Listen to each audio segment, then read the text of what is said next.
itu adalah wakil manusia di hadapan Tuhan yang memiliki hak istimewa untuk mendekat kepada Tuhan, berbicara dan bertindak secara khusus mewakili umat Allah. Jika leluhurnya belum meninggal, dia tidak akan menjadi imam besar gitu. Baru ketika dia sudah meninggal, keimamannya itu akan diberikan kepada keturunannya. Bentuk keimaman yang kekal, yang berbeda dari keimaman Harun tersebut, yaitu keimaman Melkisedek dan Kristus. Jadi keimaman yang dimiliki oleh Melkisedek dan Kristus itu, mereka memperoleh jabatannya itu oleh karena sumpah.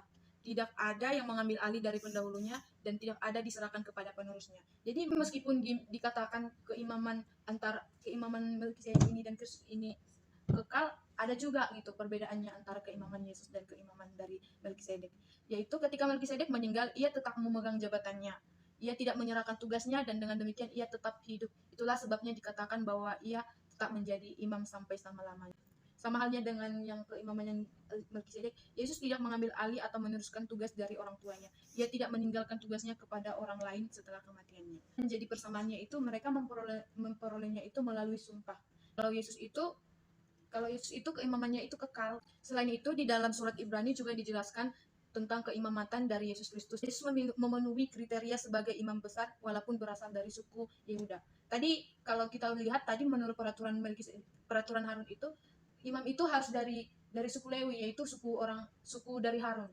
Mereka menjalankan itu secara turun-temurun. Tetapi Yesus itu bisa menjadi imam besar meskipun ia berasal dari suku Yehuda. Bahkan keimaman yang dimiliki oleh Yesus ini melebihi semua imam besar, melebihi semua keimaman Yesus ini berbeda dengan imam yang lainnya, yaitu disebabkan oleh keadaannya yang bersikap kekal, sehingga keimamannya juga bersifat kekal. Sedangkan para imam perjanjian lama semuanya bersifat sementara. Seperti yang tadi Harun itu, keimamannya itu bersifat sementara karena secara turun-temurun. Apakah Yesus menggenapi seluruh persyaratan menjadi imam besar? Pasti kita kadang memikirkan itu kan, karena kita udah lihat bahwa Harun yang sebenarnya yang harus imam itu harus Harun. Kenapa Yesus bisa menjadi imam besar?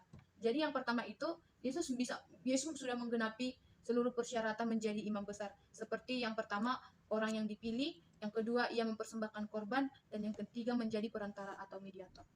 Jadi Yesus itu adalah imam besar yang berbeda dari imam-imam besar yang ada di perjanjian lama.